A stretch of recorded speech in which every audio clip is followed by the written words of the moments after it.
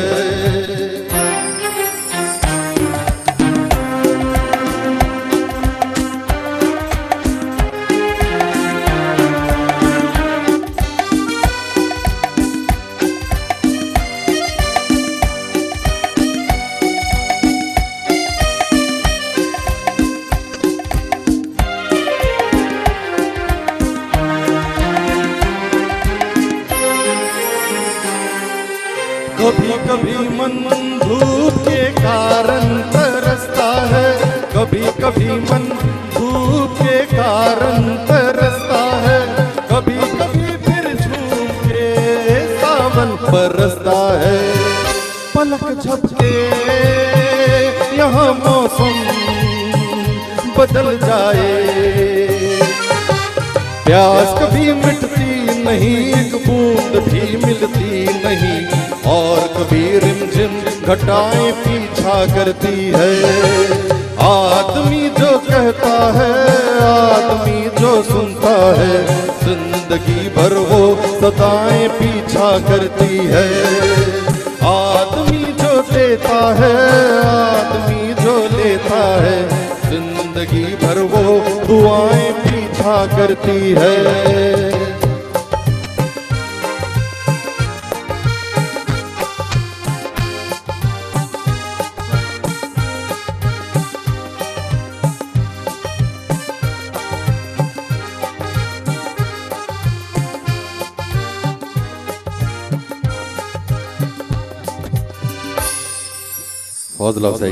शुक्रिया।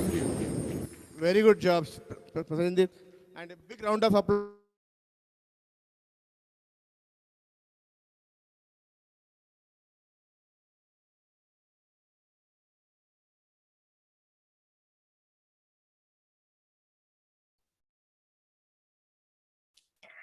So that was a great relief for us, a bit of a lighter moment after all the amazing information that we have taken in all through the day today. But now is the time for the finale, what we have been waiting for all through the day. The CMO Awards 2021. The CMO Leadership Awards recognize, appreciate, and reward exceptional marketing heads who are driving the growth and evolution of the enterprises into the companies of the future, deploying the best-in-class new-age technologies and solutions for improved efficiencies and effective growth strategies. So we've got a number of categories in our award section, and we are all set to get started. We are awarding a number of promising leaders, marketers, leaders who've left the imprint through the years. So let's begin the CMO Leadership Awards 2021. We begin with the Business Transformer of the Year Award 2021. Mr. V.S. Rao, Vice President Marketing, Control Air Data Centers, has been awarded the Business Transformer of the Year Award 2021. This recognizes his contribution to the organization through unique marketing strategies. We are also happy to present him with a certificate of recognition for the contribution that he has made to the organization, both through offline and online platforms, and the service he has given towards the growth and revenue generation of the company. Komal Somani, Full-Time Director and the Chief Marketing Officer of ESDS Software Solution, is the winner of the Business Transformer of the Year Award 2021. We are also happy to present her with a certificate of recognition. This award recognizes the contribution she has made to the organization through unique marketing strategies, both offline and online. The Business Transformer of the Year Award 2021 goes to Uday Nathan Petticat, the Chief of Marketing and Head Global Channels, Sequoia Tech. He's been awarded this award for his contribution to the organization for the unique marketing strategies. We're also pleased to present him with a certificate of recognition for the Business Transformer of the Year Award 2021. Our next winner is Deepali Nair, Director, Marketing, India and South Asia, IBM, and she has received the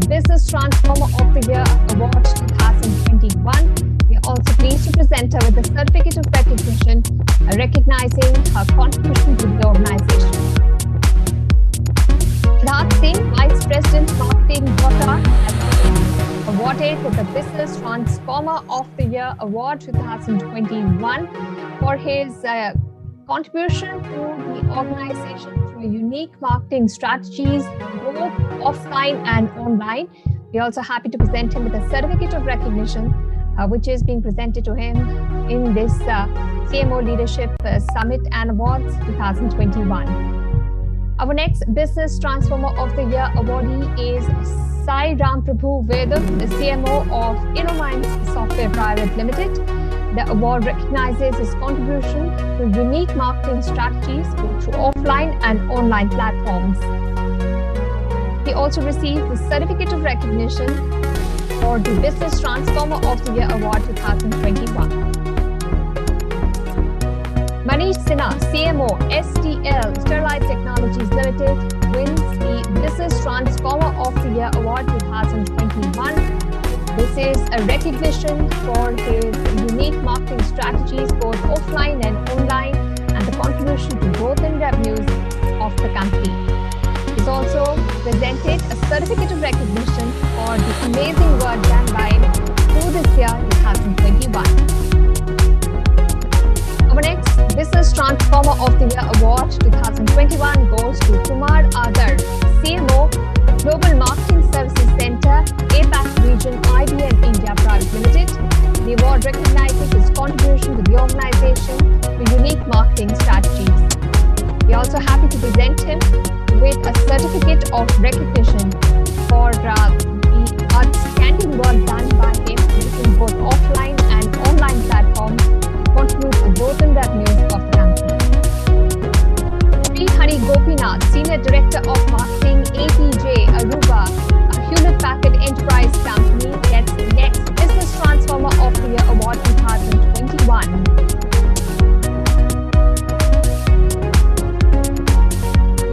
Our next category is the CMO of the Year Award 2021. Koval Somani, Full-Time Director and Chief Marketing Officer, ESDS Software Solution, wins the CMO of the Year Award 2021. We also present her with a certificate of recognition, recognizing the contribution he has made to the organization. Kumar Adarsh, CMO, Global Marketing Services Center, APAC Region, IBM India, wins the CMO Leadership Award 2021 for his strategic vision, leadership, passion, and commitment. The CMO of the Year Award 2021 goes to Sri Hari Gopinath, Senior Director of Marketing, APJ Aruba, a Hewlett-Packard Enterprise company. He also receives a certificate of recognition that acknowledges the contribution he has made to the organization. The CMO of the Year Award 2021 goes to Dipali Nair, Director Marketing, India and South Asia, CMO IBM. The award recognizes her contribution through strategic vision, leadership, passion, and commitment in the areas of marketing and communication. Siddharth Singh, Vice President Marketing, Toyota, receives the CMO of the Year Award 2021. We are also happy to present him with a certificate of recognition for the contribution he has made through his strategic vision, leadership, and passion. The CMO of the Year Award 2021 goes to Mr. B.S. Rao, Vice President Marketing, Control S Data Centers. This award recognizes his contribution through strategic vision, leadership, passion, commitment, and excellence in the field of marketing. The CMO of the Year 2021 award goes to Sai Ramprabhu Vedam, CMO, InnoMinds Software Private Limited. He also received a certificate of recognition for his contribution to the organization's revenue growth. The CMO of the Year 2021 award goes to Manish Sinha, CMO, Sterlite Technologies Limited. He also received the Certificate of Excellence for his strategic vision, leadership, passion, commitment, and excellence in the field of marketing. Mr. Udayanath Vetikat, the Chief of Marketing and Head Global Channel, Securitech, received the CMO of the Year Award 2021, recognizing his contribution through his strategic vision, leadership, and passion. Amit Bivas, Vice President Global Marketing, Optimove, has been awarded the CMO of the Year Award 2021, recognizing his strategic vision, leadership, passion, commitment, and excellence in achievement in the area of marketing and communications. The CMO of the Year Award 2021 goes to Rajesh Kandari, Vice President Marketing and Partnership Alliances, Cloud Connect Communications Private Limited. He also receives the certificate of recognition for his contribution through strategic vision, leadership, passion, commitment, and excellence in the field of marketing. The CMO of the Year Award 2021 goes to Gaurav Thakur, Vice President, Quality Kiosk, recognizing his contribution to strategic vision, leadership, passion, commitment, and excellence in the field of marketing. The CMO of the Year Award is next presented to Ram Ramalingam, Chief Marketing Officer, InfoGlen. We are also happy to present him with a certificate of recognition for his contribution through strategic vision, leadership, passion, and commitment.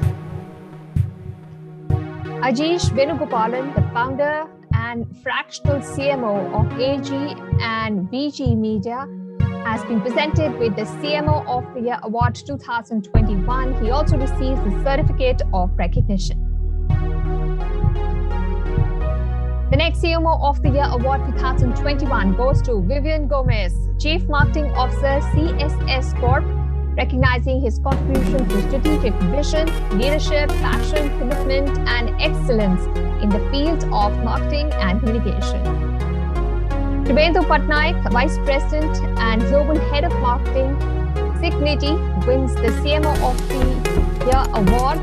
We also present him with a certificate to recognize his strategic vision, leadership, passion, commitment, and excellence in the field of marketing and communications.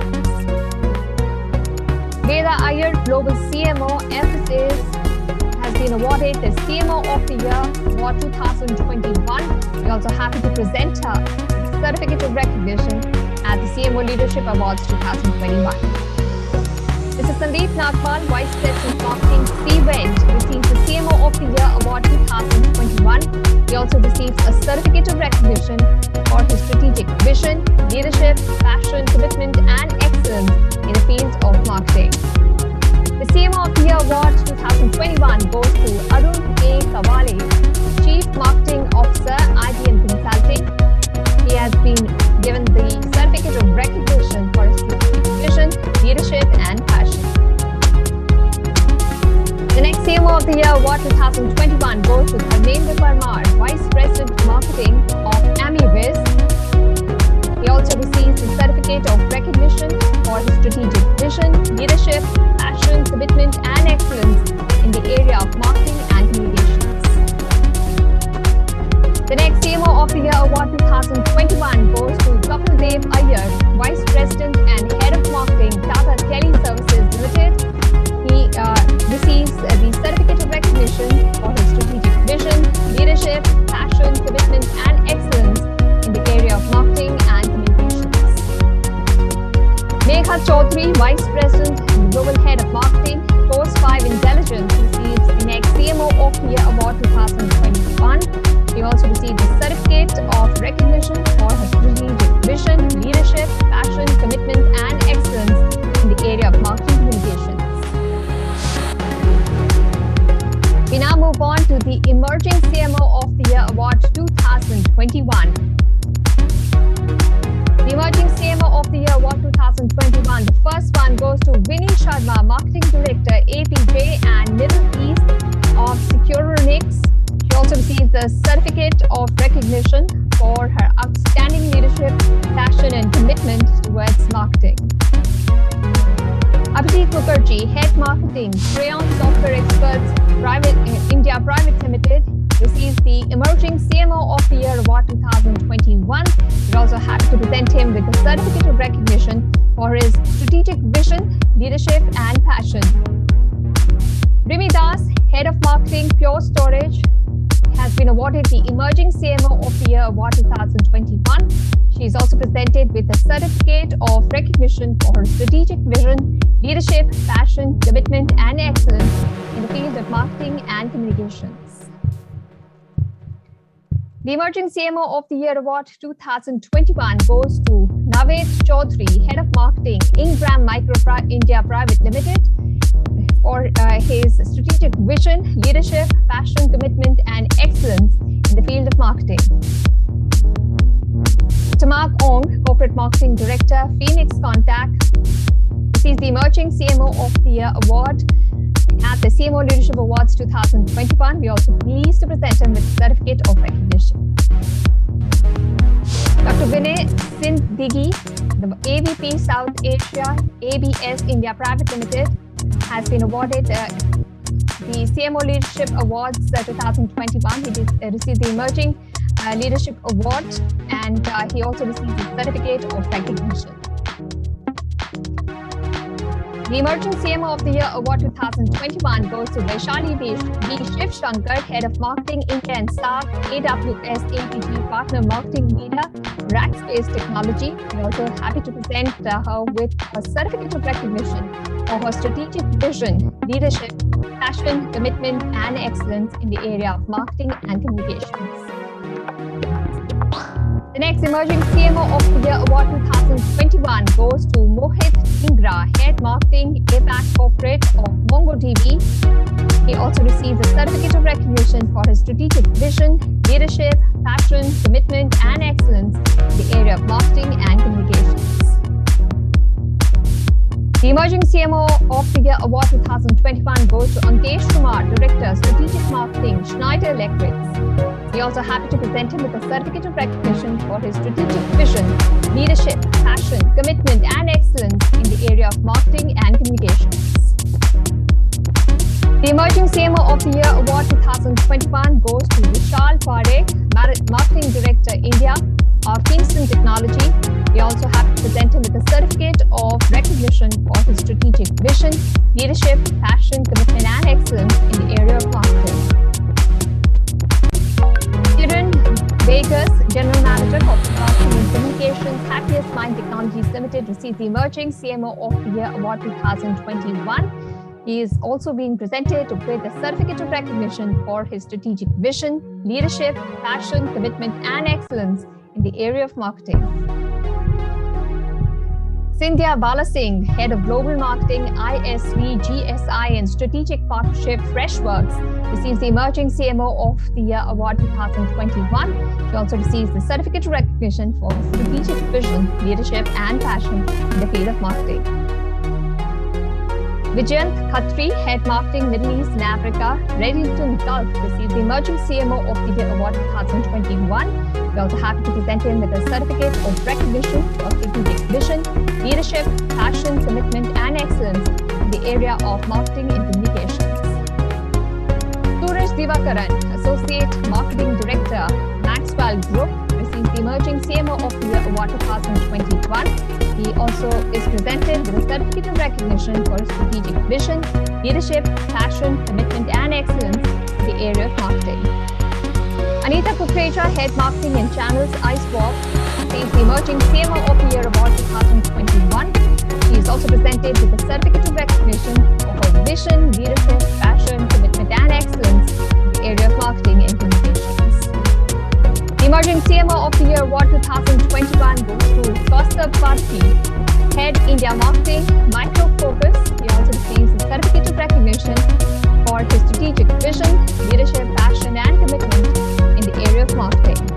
Himanshu Barua, Director Marketing, Frontline APAC in India, receives the Emerging CMO of the Year Award 2021. We are also happy to present him with a certificate of recognition. Krishna PV, Head of Marketing APAC Poly, receives the Emerging CMO of the Year Award 2021. We are also happy to present him with a certificate of recognition for his vision, leadership, passion, commitment, and excellence in the area of marketing. Kunal Amar, Head Marketing and Communications, SAS, receives the Emerging CMO of the Year Award 2021. He also receives the certificate of recognition for his strategic vision, leadership, passion, commitment, and excellence in the area of marketing and communications. Nivedita Mukherjee,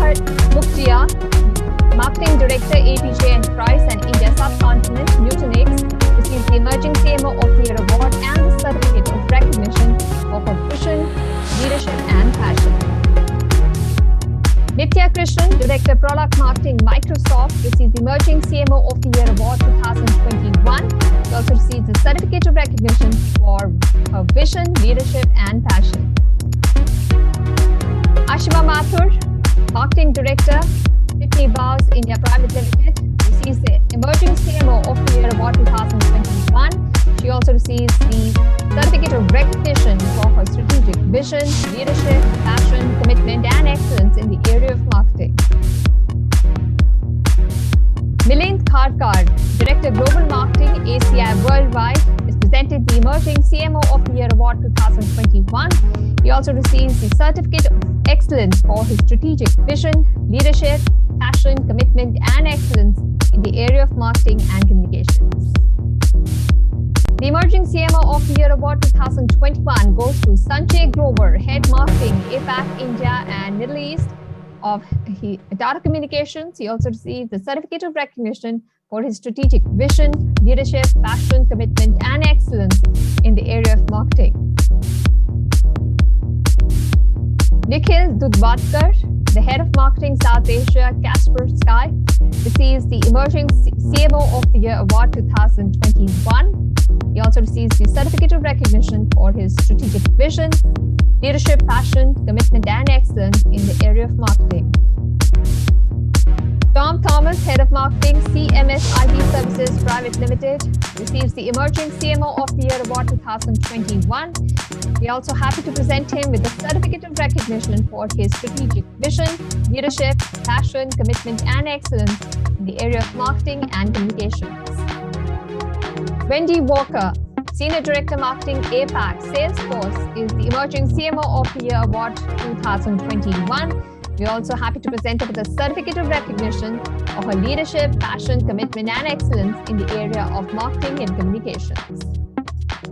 Prabjot Minhas, Head of Marketing, India and SAP Autodesk, is awarded with the Emerging CMO of the Year Award 2021. We are also happy to present her with a certificate of recognition for her strategic vision, leadership, passion, commitment, and excellence in the area of marketing and communications.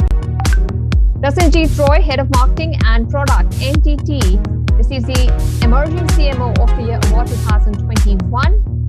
He also is presented with a certificate of recognition for his strategic vision, leadership, passion, commitment, and excellence in the area of marketing and communications. Anuj Singh, Global Head, Marketing and Alliance, JK Tech, has been awarded with the Emerging CMO of the Year Award 2021. He is also presented with the certificate of recognition for his strategic vision, leadership, passion, commitment, and excellence in the area of marketing and communications. Ravi Shankar K, Head Global Marketing, Cloud 4C, has been presented with the Emerging CMO of the Year Award 2021. He also received the certificate of recognition for his strategic vision, leadership, passion, commitment, and excellence in the area of marketing. The Emerging CMO of the Year Award 2021 goes to Alok Ranjan, Head of Marketing, Ananta Technology Management Services. We're also happy to present him with the certificate of recognition for his strategic vision, leadership, passion, commitment, and excellence in the area of marketing and communications. Melissa West, Associate Director Marketing, Dutch Shop, has been awarded the Emerging CMO of the Year Award 2021. We're also happy to present her with the certificate of recognition for her strategic vision, leadership, passion, commitment, and excellence in the area of marketing and communications. Prakhar Sharma, Deputy General Manager, Adani Connect, has been awarded the Emerging CMO of the Year Award 2021. We're also happy to present him with the certificate of recognition for his strategic vision, leadership, passion, and commitment in the area of marketing. Trishita Motwani, Head Enterprise Marketing, McAfee, has been presented with the Emerging CMO of the Year Award 2021. She's also presented with the certificate of recognition for her strategic vision, leadership, passion, commitment, and excellence in the area of marketing and communications. Sanjay Khera, Head Channel and Marketing, Classified Technology, receives the Emerging CMO of the Year Award 2021. He also receives the certificate of recognition for his strategic vision, leadership, and passion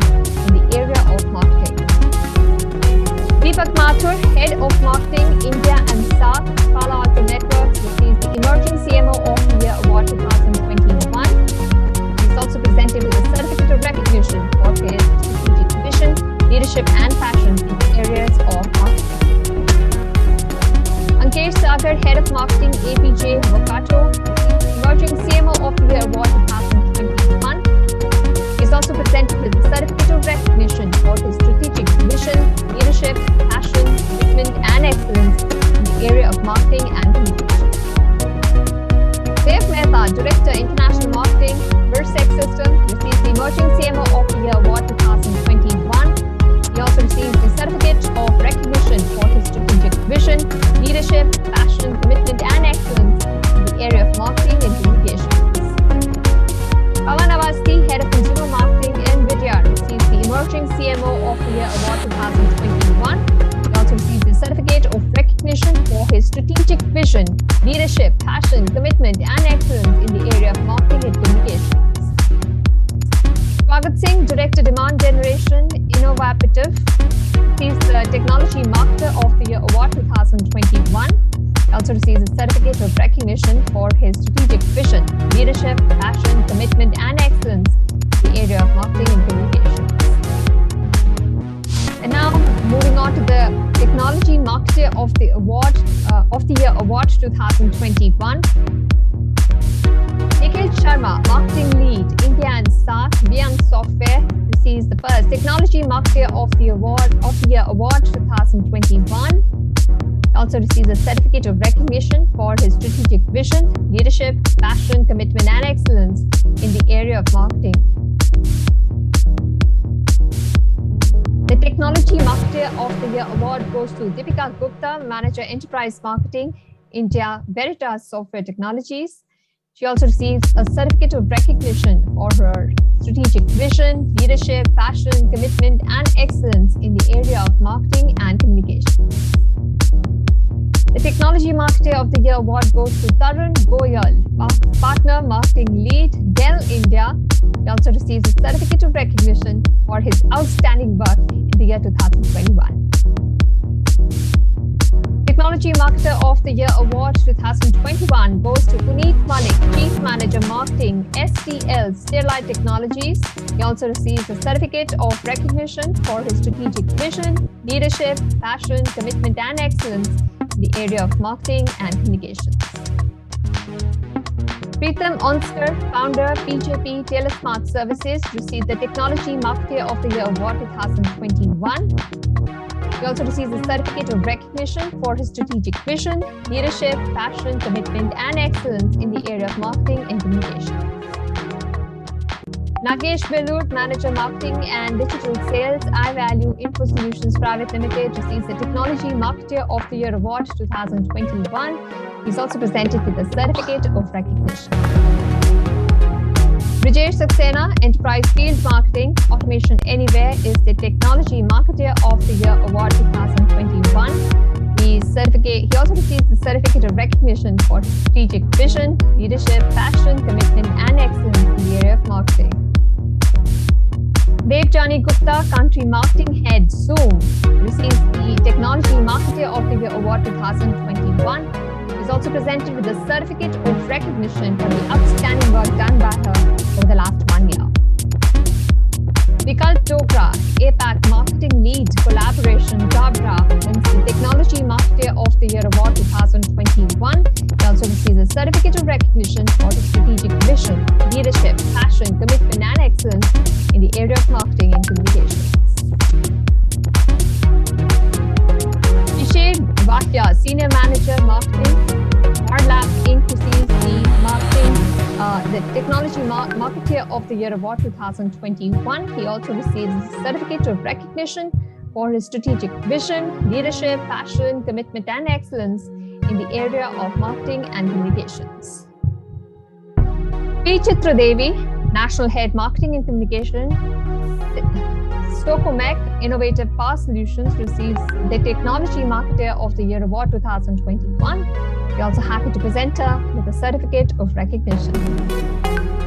Neha Jangwal, Senior Manager Marketing APAC, Neo4j is the Technology Marketer of the Year Award winner 2021. We are also happy to present her with the Certificate of Recognition. Rahul Menon, Marketing Manager, India and SAARC Zendesk, receives the Technology Marketer of the Year Award 2021. We are also happy to present him with the Certificate of Recognition. Arvinder Kaur, Industry Account-Based Marketing Leader, Global IBM, receives the Technology Marketer of the Year Award 2021. She's also presented with the Certificate of Recognition for her strategic vision, leadership, passion, commitment, and excellence in the area of marketing and communications. Souvik Chaudhary, APJ Marketing Lead, SASE, is the Technology Marketer of the Year Award 2021 awardee, and we also present him with a Certificate of Recognition. The Technology Marketer of the Year Award 2021 goes to Mehul Thakkar, Manager Marketing, India and SAARC Sophos. He also receives the Certificate of Recognition for his strategic vision, leadership, passion, commitment, and excellence in the area of marketing and communications. Technology Marketer of the Year Award 2021 goes to Christine Daniel, Senior Marketing Manager, Techlore. We also have to present her with the Certificate of Recognition for her strategic vision, leadership, passion, commitment, and excellence in the area of marketing. Heartiest congratulations to all the winners of the day today. You deserve all this and a lot more. Big round of applause for all the winners today, and wishing you all the best for many more awards to come your way. And now, towards the end, I would like to request Sanjeev Mahapatra of Accent Infomedia to please give the vote of thanks. Thank you. Thank you, Anisha. It was a lovely day. I mean, we had a lot of sessions today from the entire day. I think everybody has something or other to take away from this entire event. So good evening, ladies and gentlemen, and CMOs and marketeers who is available on Zoom and on the Vortex platform. Thank you very, very much for joining in. It is a long day, but long journey, but all of us, it's a long journey for all of us. Thanks to Professor Seema, Dr. Utkarsh, all panelists, speakers, and most importantly, the audience, the marketing folks who are as an audience attended the event. Thanks all of you, and thanks all the attendees who attended on our social media platform. Thanks for attending this event. And let me congratulate each and every award winner for their relentless effort for this event and winning this award. This is 5th time in a row we are organizing this event, and every time it is getting better and better. It's because of our constant effort to bring in expert speakers with decades of experience. End of the day, the quality matters. So I'm sure today's event has been quite insightful. Going forward, we will have lots of content uploaded on our web, which is cmotv.live, where the marketeers will contribute. Well, now I'm happy to announce the most historic CIO event, where we will connect 1,000 CIOs on a single virtual platform from India and the whole of Asia. All tech companies in India would be highly benefited by showcasing their products and solutions to the entire CIO community. We did CIO 500 in 2019 on a physical format, but 2020, due to pandemic, we did it online, virtually. But 21 also, since we didn't have any options, so we had to go virtual this year, but we are quite positive we will bring in the best of the event this year also. And the all kind of information related to this event are there on our website, which is enterpriseitworld.com. Once you log into the website, and you can get all this informations, and our expert will reach out to you very soon the moment you raise any questions or any queries. Thank you, and have a great evening today, and congratulations once again. Thanks, Anisa. Thanks for giving this opportunity. Thank you very much. Thank you, Sanjeev ji. Thank you, Sanjay, for organizing such a wonderful event today.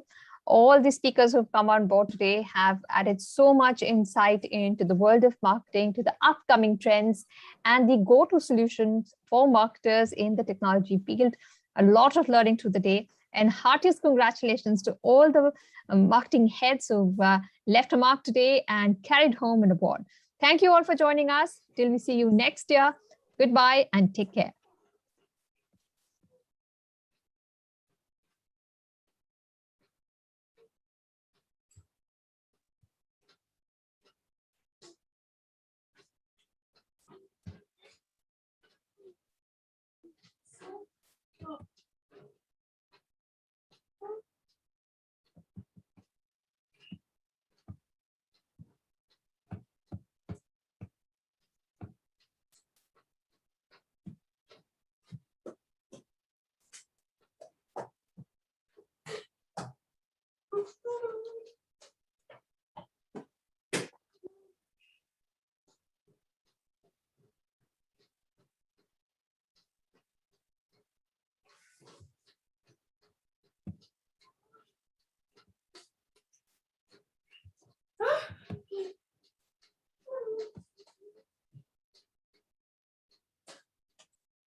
दूध बंद कर दो और दूध बंद कर दो बंद के बोलो क्या बोलो दूध बंद कर दो गैस पे दूध है कि बंद कर दो बोलो अब बोलो अरे कलांदी के बोलो ना कि दूध बंद कर दो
uh,